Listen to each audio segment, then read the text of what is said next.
welcome back to the FAQ. Season 1 review. We are jumping into episode number 22 with Tuihana Ohia. Tuihana talks to us about motherhood and well-being and reuniting with her te ao Māori. Vinaka Vakalevu Tuihana for coming in and sharing your koha with us. We really appreciated your time.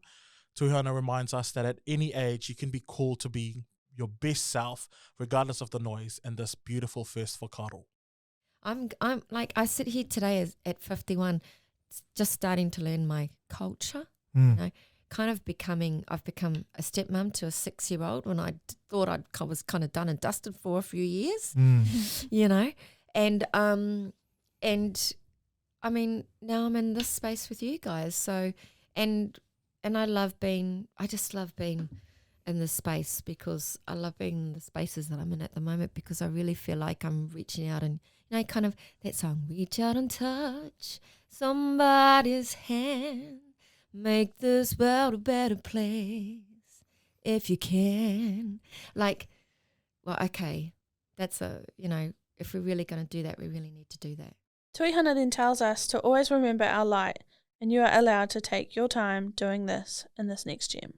I just think that, you know, everyone should shine in their light, whatever their light is for them, but just shine in your light. And it's taken me a little while to realise that it's okay to shine in my light. Tuihana then drives home the importance of allowing the next generation to find their own truth in their story with this beautiful gem. Only you can realise your amazingness. I can tell you, and I can tell you to tell it over and over again, but somewhere along the line you've got to find it yourself. That last piece for me really resonates. Why? Because, like, my parents were always so supportive growing up. And I think particularly my mum invested into my creativity. Maybe just because, maybe because she was an ECE teacher, that she always had the resources. Like, I remember as a kid, do you remember those, like, pens that you would blow on and then, like, paint with them? You what? Yeah, so there's, like, ink on one end and then, like, a mouthpiece on the other end, and you blow through it and you can, like, paint with it. It was so cool. Nah. It was, like, the thing in the early 2000s. The thing. Yeah. The thing. Yeah, it was so cool. But, like, all of those little investments into my creativity. But if they had have said it, like, if my parents had have said it, I wouldn't have believed it. I had to experience it and believe it for myself. Yeah, what does this bring up for you? Just, like, so to me, I think I feel very much drawn to finding your light and then allowing other people to find theirs. So to me, that's something that I really like, because to me, as much as I'd love for everybody to know that they're their fucking best every fucking minute that they're awake because you're alive, that's not something that is gonna, like, regardless of how I articulate that or how I put that message on a poster and how much color, like, no one's gonna believe that unless they want to believe that. Yeah. And to me, I'm like, that's the beauty of Tuihana's, like, conversation and inspiration for me is I'm like, actually, the best thing I can do to allow that to happen is actually be in my best light, and people are gonna be like, what do you want? Yeah. Bro, what do you want? Indigenous people are only for brown people. Like, you know, and I'm like, yeah, for you. Coolio. But do you know what I mean? Like, I'm at a point where I'm like, me and my best self is actually not attracting validation. It's attracting my light. Or it's emanating my light so that I can attract people who want to emanate their own light. And that's something that is such a subjective, like, I love the subjectivity in that, because no one else, so that's why for me, I surrender to people's, like, I'm like this, look, if that's what you think it is, I might feel something completely different from you, but if that's what you feel it is, your journey's on. Yeah. Like, because come on, like, for them to even say, oh, I think I'm going in my light, I'm like, that's V1.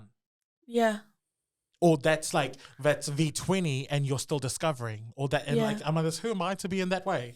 Because there's people that like, I feel like for me, if I was to surrender to complete flow, life will teach you, not me. Yeah. Not me. And and let me just remove myself out of the way. Could you like, I think we've had this conversation. Go there. Go there, Nigel. And this is definitely a conversation that has come up this week already for us. Is that thing of like, life will teach you, but if you're in proximity to that person, you are part of their life. No, you don't think so? Well, in my feel, yeah. Well, no, help me understand. Help me understand your point. So, if like us as an example, if I'm going through something and like you think, let me rephrase. If I'm learning a lesson and the lesson is because of action that you have taken or behavior that you have exhibited, then you are teaching me and you are part of my life because we are in proximity to one another.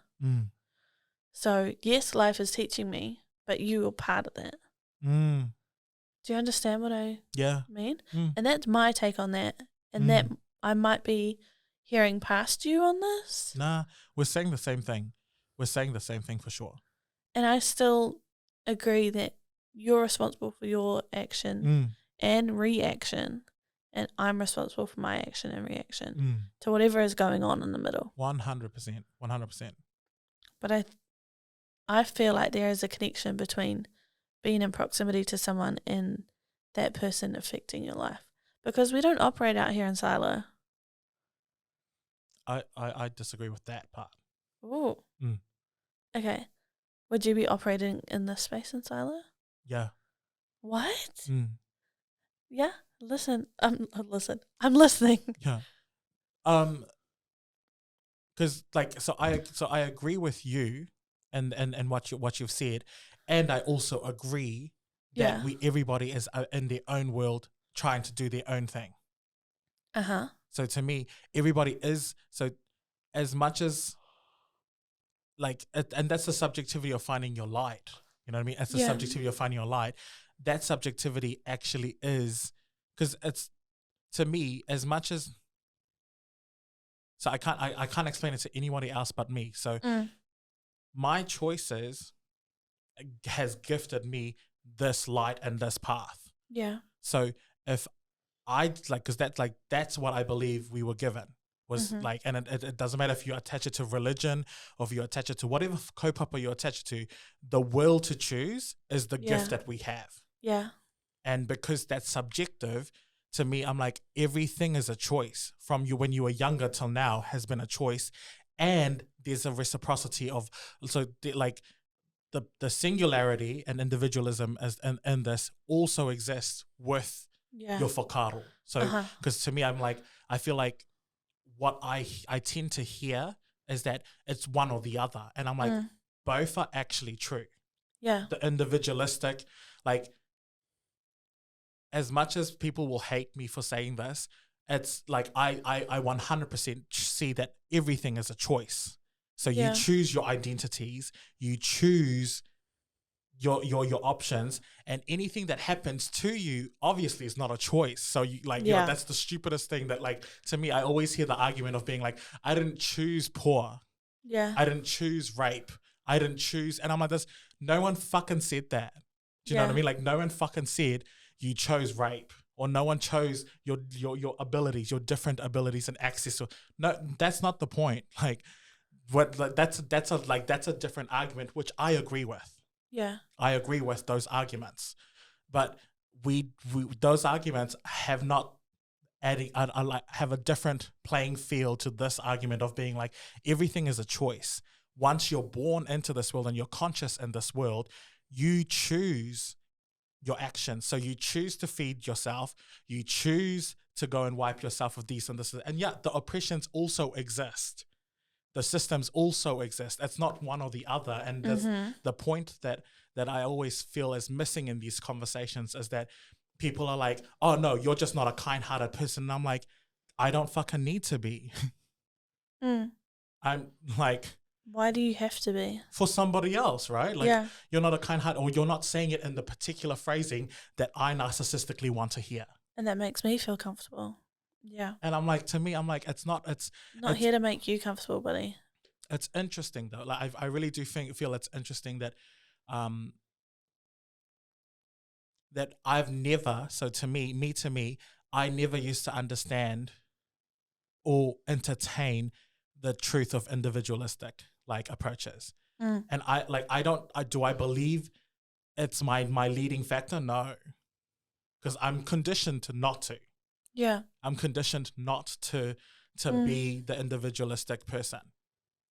Do I believe that it's a truth that exists? Yeah. 100%. And I'm not wanting to see the strength in that. I don't want to entertain that everybody chooses their identities.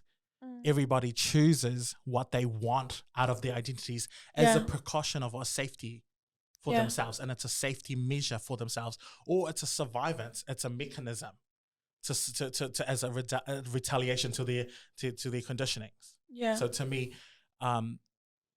I'm still happy to be wrong about that as well. So to me, I'm not saying that I've come to a full stop. It's definitely a comma of being like, I'm looking for other diversity and thoughts in that perspective, because to me, it's always at a low surface, low hanging fruit of being like, I didn't choose to be brown. And I'm like, no one fucking said that. Or like, I didn't choose any of my oppression languages. And I'm like, that's not the conversation. Like you're right. You didn't choose that. You didn't choose that, or you did choose that and you came from a spiritual lifetime and you chose this pathway, or you were imprisoned in this pathway. You know, like we can weave in any type of narratives into this perspective, yet that would be going on into wishy-washy land where people are like, oh, you know, I don't believe in spirituality, or I don't believe in this. And I'm like, cool, you don't believe in it, but the story is there. Yeah. The narrative is there. People have actual lived experiences that display that. And then now it's being backed by science. So I'm like, interesting how, so all of that is basically a long rant to basically say that individualistic choices exist. Yeah. And those that are willing to entertain that exist, for me anyways, I'm willing to entertain that exist. Will I lead with it? When it's safe to. When it's safe to, I will lead with it. I don't feel it's safe, because to me it feels very, very narcissistic. Yeah. I think that brings it back to go there. Tuihana's piece of like, everyone should shine in their light, whatever that light is for them. It's a self-determination, right? Yeah. So that could be that for yours. And I think my light for me is servant leadership. How do I be of service to my community? And I think this environment of this podcast is part of that for me. How do I create a space where communities can tell their own stories so we can all feel seen, heard, and understood? That is my driving force right now, and that is my light right now. 100% agree. Yeah. And there's limitations to that. Oh, yeah, for sure. Because even though it's my individual piece, like what you were saying, there's still implications for that to community, because I'm saying, I want to do this for you. Here, I'm offering you a solution, but it's also coming from my experience of seeing that there's not many people doing this, and also like honoring my plight to this moment. Like I have some experiences in my life that I can use to relate to other people so that they can feel seen, heard, and understood as well. And there's excavating potential to happen there as well, if you want to go right now. Good. Because, the option is there. So to me, like, if you want to go there at all, there's definitely excavations there if you're wanting to entertain a different narrative as to the recipe and the ingredients as to why you feel the need to be a servant leader. Do you know what I mean? I know there's Do you know what I mean? I know there's some stuff there. Yeah. So to me, that's why I'm like, I don't want to unpack that right now. yeah. So that's why for me, I'm like, it's about the choices and recognizing that your choices. Yeah. So this is not excavating a thing. Like in general, for me, it's about recognizing my choices and how my choices have led me to a space and place where I feel like my purpose is this, when really that's the conditioning purposes because of my choices. And I'm trying to do the best with what I can because of my choices. I don't know if I fully agree with you. Yeah, you don't have to. And go stretch. No, I've already kind of said it of like,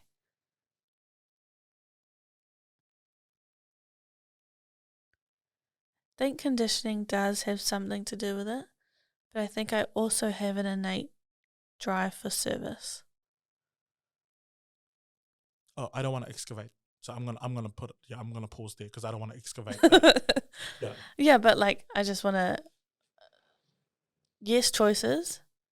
Yes, also to this something else that is a pull that I don't feel like I have control over. Yeah, love that.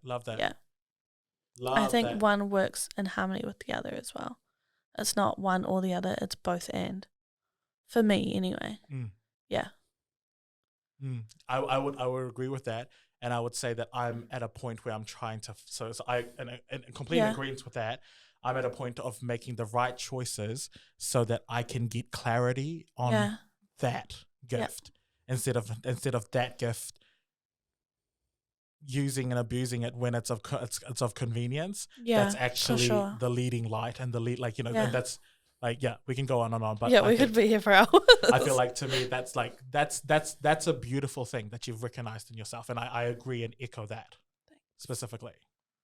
So there's more of that with Tuihana's conversation, and for me, Tuihana is really like, it's so beautiful to see someone who's not ashamed of their journey. And to me, I feel like unashamedly like strong in your pūmanawa is something that I'm like, that I've taken away specifically from that. Yeah. And at the same time, it's like the well-being is a massive currency that I don't believe the majority are actually on board yet with. This COVID situation has actually started to highlight that because of the various complexities that we're in. Yeah, for sure. Definitely go and check out the full episode with Tuihana. There's just so many more little golden nuggets in there.